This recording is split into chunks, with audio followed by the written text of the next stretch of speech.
Hi, my name is Richard. My pronouns are he, him, and I would like to tutor for CS 138 or CS 16. I'm excited to be a ULA because my ULAs have been incredibly helpful in my classes. I want to share this experience with others by becoming a ULA myself. I've been a tutor in the past and I find the experience rewarding, and I want to pursue a similar role through becoming a ULA. The concept I'll be explaining today is the strongly connected components algorithm. So far, I will assume that DFS, the Explore V subroutine, pre-post numbers, and directed acyclic graphs have been covered, and we'll build upon these concepts. We'll start off with some definitions. Two vertices U and V are strongly connected if there exists a path from U to V and V to U. Essentially, if you start from one node, you can reach the other. In the first example, U and V are strongly connected, and in the second, they are not because there's no path from V to U. Moving on, a strongly connected component is a maximal set of strongly connected nodes. We will use red circles to denote a strongly connected component. In the first example, A is a singleton node and is thus a strongly connected component. In the second example, C cannot reach B, and thus ABC is not a valid strongly connected component. In example 3, ABC is a strongly connected component, and D is its own strongly connected component. In 4, ABC is no longer a valid strongly connected component because it is not maximal. We can fix this by including D in the strongly connected component, forming a maximal set of strongly connected vertices in example 5. Next, we'll look at the notion of a metagraph. I've highlighted the strongly connected components already in the first graph. The metagraph is a graph where all nodes in the same strongly connected component are represented by one node. These metanodes are connected if any node within one strongly connected component shares an edge with another. As an example, since E points to G, their strongly connected components share an edge together as well. This takes us to the first lemma. The metagraph is a directed acyclic graph. To see this, assume for contradiction that there is a cycle in the metagraph between BE and CF.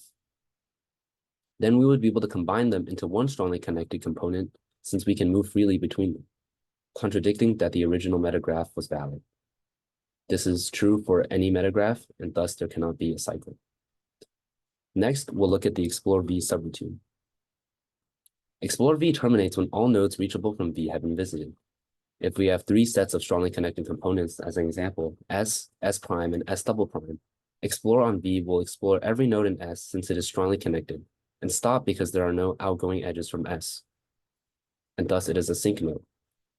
If we can target a node V that is a part of a sync node S, then we can essentially isolate S by calling Explore on V. Next, we can exploit a fact about post numbers. If S and S prime are strongly connected components, and there is an edge from a node in S to a node in S prime, then the highest post number in S is bigger than the highest post number in S prime. Considering all cases, if we explore S first, then all nodes in S and S prime will be explored, and then the first visited node in S will be labeled with the highest post number. Otherwise, if S prime is explored first, following our previous lemma, it will get stuck and assign the post numbers for S prime first. Then explore S eventually, where the first node explored in S will have a higher post number than any node in S prime. Using this fact and the fact that our metagraph is a directed acyclic graph, we can reason that the highest post number must lie in a source strongly connected component. If a strongly connected component is not the source, it must have another strongly connected component that is its parent, which must have a higher post number by the previous lemma. Thus, the strongly connected component with the highest post number cannot have a parent, making it a source node. With that, we have all the tools for the strongly connected component algorithm. We want to explore the sync strongly connected component first, because that allows us to explore only the set of strongly connected nodes in that strongly connected component.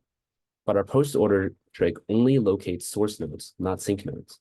We overcome this by constructing a graph where all the edges are reversed, turning all source nodes into sync nodes. Note that this does not change the strongly connected components of our graph, because no new cycles are constructed that would force a merging of 2 existing strongly connected components. And all strongly connected components that exist are preserved because all edges could reach one another in either direction anyway. Next, we run DFS to label the post numbers, and we run explore on the highest post number node to capture the entire sync strongly connected component. After we find it, we remove it, and we repeat this process until all strongly connected components are found and removed. Thank you for listening.